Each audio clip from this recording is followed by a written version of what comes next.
Batten, certainly since he's become UKIP leader, has been the National Front in Spain. Now, one thing Nigel Farage did do when he was UKIP leader was ensure that there couldn't be entryism from people on the far right. I think that's in danger now, don't you? Simon's in Orpington. Hi, Simon. Hi, Ian. Great to speak with you. Ian, I'll keep it balanced then. So I don't think UKIP should allow Tommy Robinson in. I think for a strategic point of view, it would just be a nightmare because Tommy Robinson isn't liked in the media. UKIP are It's got nothing to do with being liked, is it? Well, let me just finish my opening point, Ian, because I don't think that he's liked in the media, and UKIP are struggling in the media anyway. So from that point of view, I don't think they should let him on. I think also UKIP has rules, which is what your guest was saying, is they have rules in place based on associations, and because of that, I think they have to stick to those rules. Now, on Tommy Robinson, I wouldn't say I'm sort of pro Tommy Robinson or against Tommy Robinson. I don't yet probably know enough about him. I don't quite understand the far-right tag placed on him, and I'm happy to be educated on it. But my understanding is that he's only critical of Islam. Richard Dawkins was very critical of Christianity when he first came on the scene, and people weren't calling him far-right.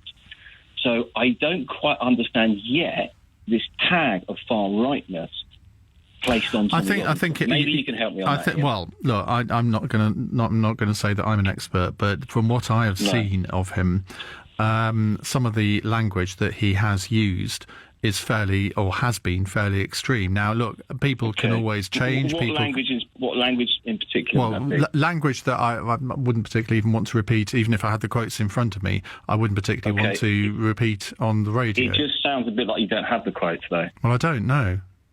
Okay, so you're not going to repeat what he said, so people can decide whether he's far right or not. Well, they can look them up on the internet very easily if they want to. This is what I'm struggling with, because I do listen to you a lot, Ian. I really like your analysis, even if I don't agree with you.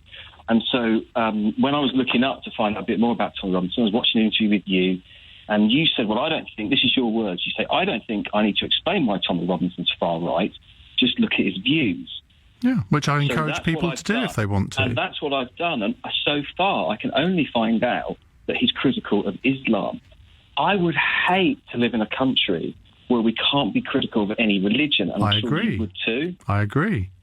So I'm still just not clear. Well, I think you need to dig a little bit deeper, because there are plenty of there's plenty of information about things that he's said in the past, whether it's on video, whether it's on different websites, and it's not the kind of language. I think anyone can be critical of Islam, but you can do it in a at least a respectful way. And certainly a lot of the speeches that he's given, I think, are fairly incendiary. So you're not prepared to actually repeat any of those speeches? Well, of course. Don't be stupid, Simon. Don't be stupid. Of course I'm not going to repeat them, because they are extreme. Let's not get into personal insults. Well, you're being a bit of an idiot, I'm afraid, by some of the things that you're coming out with. And I'm not going to repeat hate speech on the radio, partly because I'd lose my job if I did, and I'm not going to repeat anything hateful. So let's not even go down that road, Simon.